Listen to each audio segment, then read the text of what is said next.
গণপূর্তি নির্বাহী প্রকৌশলী আব্দুল হালিমের টেন্ডার জালিয়াতি ফাঁস। পিপিআর লঙ্ঘন করে গড়েছেন শত কোটি টাকার অবৈধ সম্পদের পাহাড়।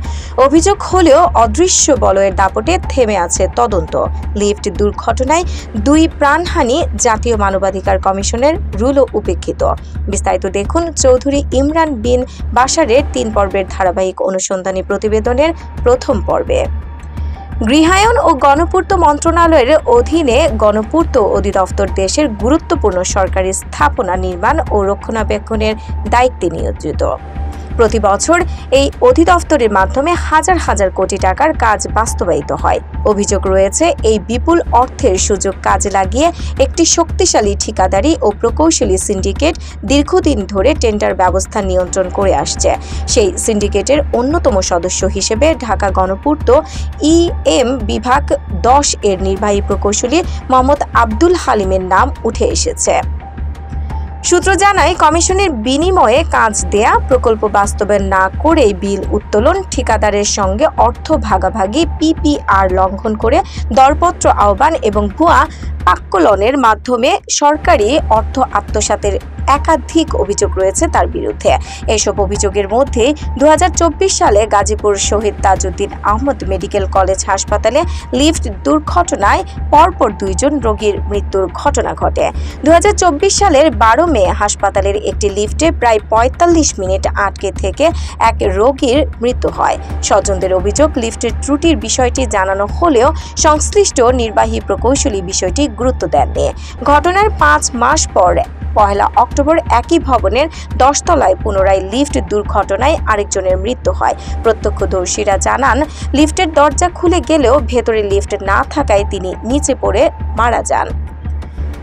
দুটি ঘটনার পর জেলা প্রশাসনের সহায়তায় তদন্ত কমিটি গঠন করা হয়। তদন্ত প্রতিবেদনে সংশ্লিষ্ট নির্বাহী প্রকৌশলীর বিরুদ্ধে আইনানুগ ব্যবস্থা ও বরখাস্তের সুপারিশ থাকলেও বাস্তবে কোনো পদক্ষেপ নেওয়া হয়নি। জাতীয় মানবাধিকার কমিশন বিষয়টি নিয়ে স্বপ্রণোদিত রুল জারি করে দায়ীদের বিরুদ্ধে ব্যবস্থা নেওয়ার সুপারিশ করলেও আজও আব্দুল হালিম বহাল তবিয়তে দায়িত্ব পালন করছেন। গণপূর্ত বিভাগের কর্মকর্তারা জানান, হাসপাতালে 6টি লিফটের প্রতিটি কেনায় ব্যবহৃত হয়েছে 55 থেকে 60 লাখ টাকা। দরপত্র অনুযায়ী ইতালিয়ান ব্র্যান্ডের লিফট সরবরাহের কথা থাকলেও বাস্তবে চীনা যন্ত্রাংশ ব্যবহার করা হয়েছে। নিয়ম অনুযায়ী প্রতি মাসে রক্ষণাবেক্ষণের কথা থাকলেও তা কেবল কাগজে কলমে সীমাবদ্ধ ছিল। ফলে অতিরিক্ত লোড হলে লিফট বিকল হয়ে পড়ে, যা মৃত্যুর ঝুঁকি তৈরি করেছে। অভিযোগ রয়েছে, 2022 সালে ঢাকা গণপূর্ত ইএম বিভাগ 8 এ দায়িত্ব পালনকালে আব্দুল হালিমের নির্দেশে স্বাস্থ্য খাতের টেন্ডারে ঠিকাদারদের কাছ থেকে প্রতি দরপত্রে প্রাক্কলিত দরের 5% কমিশন আদায় করা হতো। পিপিআর অনুযায়ী যেখানে এলটিএম পদ্ধতিতে দরপত্র আহ্বানের কথা, সেখানে ওটিএম পদ্ধতিতে দরপত্র আহ্বান করে সরকারকে 10% লেসের সুবিধা থেকে বঞ্চিত করা হয়েছে। সূত্র জানায়, এই অর্থ প্রকৌশলী ও ঠিকাদারদের মধ্যে ভাগাভাগি হয়েছে। অনুসন্ধানে দেখা গেছে, একাধিক প্রকল্পের মেয়াদ শেষ হওয়ার পরও দরপত্র আহ্বান করা হয়েছে। কোথাও জমি অধিগ্রহণ বা নকশা চূড়ান্ত না হলে কোটি টাকার টেন্ডার দেওয়া হয়েছে।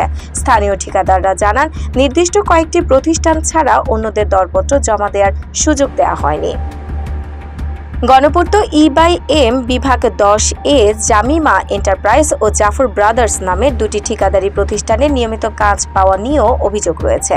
সংশ্লিষ্টদের ভাষ্য মতে, এসব প্রতিষ্ঠানের আড়ালে নির্বাহী প্রকৌশলী নিজেই কাজ নিয়ন্ত্রণ করেন, যা দফতরে ওপেন সিক্রেট।